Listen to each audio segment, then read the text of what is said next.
जैसा कि आप जानते हैं कि हमारा जो हरियाणा राज्य है, इसमें बागवानी फसलों का जो एक विशेष महत्व है, क्योंकि अभी हम लोग जो बात करते हैं क्रॉप डाइवर्सिफिकेशन की बात करते हैं कि फसल में विविधीकरण होना ज़रूरी है। और जैसे कि आप ये भी समझ रहे हैं कि आने वाला समय जो है कृषि में ज़्यादा चुनौती का है और इसमें हमें जो हमारे पास अवेलेबल क्षेत्र है, उससे अधिक उत्पादन कैसे लें। तो हम लोग जो है प्रोटेक्टेड कल्टीवेशन को जो है बढ़ावा दे रहे हैं। तो प्रोटेक्टेड कल्टीवेशन में भी ऐसी बहुत सारी ऐसी तकनीक है, जिनको हमें साथ लेकर चलना है। तो जापान का एक विश्वविद्यालय है जिसको हम कोची विश्वविद्यालय कहते हैं, कोची जापान में। ये एक उत्कृष्ट विश्वविद्यालय है और उनके पास एक उत्कृष्ट टेक्निक भी है। और उस तकनीक के माध्यम से जिसको हम आईओपी बोलते हैं, इंटरनेट ऑफ प्लांट्स, पौधों का इंटरनेट।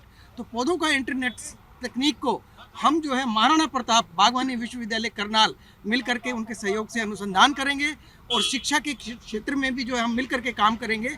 और उसमें जो अनुसंधान की जो बात कर रहे हैं, इस तकनीक को हम अपने यहाँ की कृषि जलवायु में ला करके आबो हवा में उसको टेस्ट करेंगे, डालेंगे और विभिन्न फसलें जो है हमारी, उनके लिए क्रॉप के मॉड्यूल तैयार करेंगे।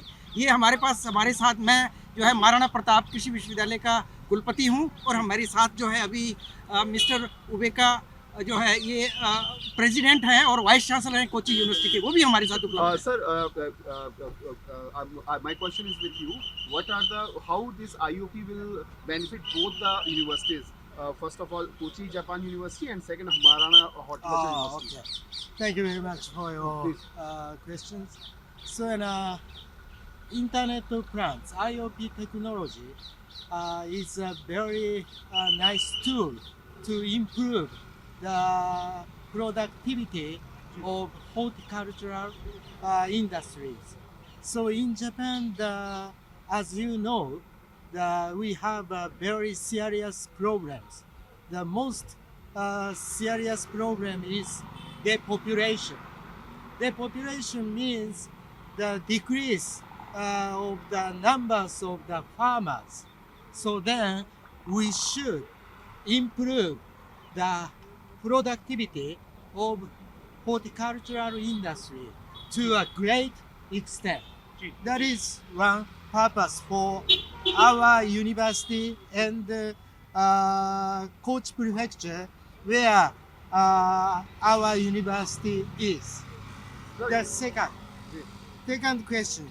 So, the productivity, improve of productivity of horticultural industries can be implemented to other places or other circumstances.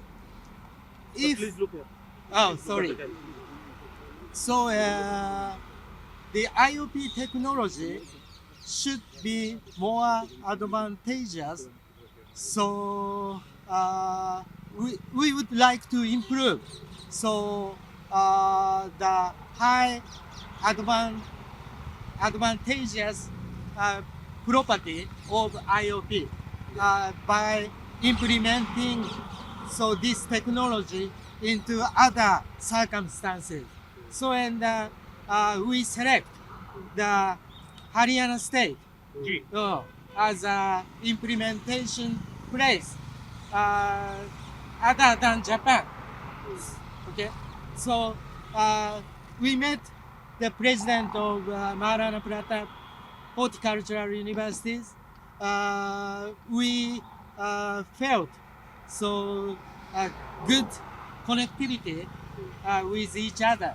Yes. Yeah. Sir, you talked about the Malhotra sir ये जो यूनिवर्सिटी के साथ जो एमओयू हुआ है, इसके बाद आपको लगता है कि हरियाणा में जो हॉर्टिकल्चर को लेकर काम हो रहा है इससे पहले, उसमें और ज़्यादा तेजी आएगी? इंडो इजराइल टेक्निक एक बार पहले हरियाणा में ये बिल्कुल ठीक है, आपकी बात सही है। अभी जैसे हमारे प्रदेश में जी 4000 हेक्टेयर में जी जो है पॉली हाउस में खेती होती है जी और करीब करीब आप ये देखोगे कि करीब 34,000 हेक्टेयर क्षेत्र में जो है हम पॉली टनल और इन सब चीज़ों को प्रयोग करके जो है सब्जियों का उत्पादन कर रहे हैं, फूलों का भी उत्पादन कर रहे हैं। जी लेकिन फिर भी ये पर्याप्त नहीं है। हमें लगता है कि हमें ऐसी और एडवांस टेक्निक की ज़रूरत है जो हमारे को एक तरह से ये गाइड करे, जिसमें सेंसर बेस्ड सिस्टम लगे हों कि कब पानी की ज़रूरत है, कब कितनी नमी कमी हो गई, तापमान बढ़ रहा है तो क्या हमें स्प्रिंकलर को ऑन करना है, किस प्रकार के पोषक तत्वों को ज़रूरत है।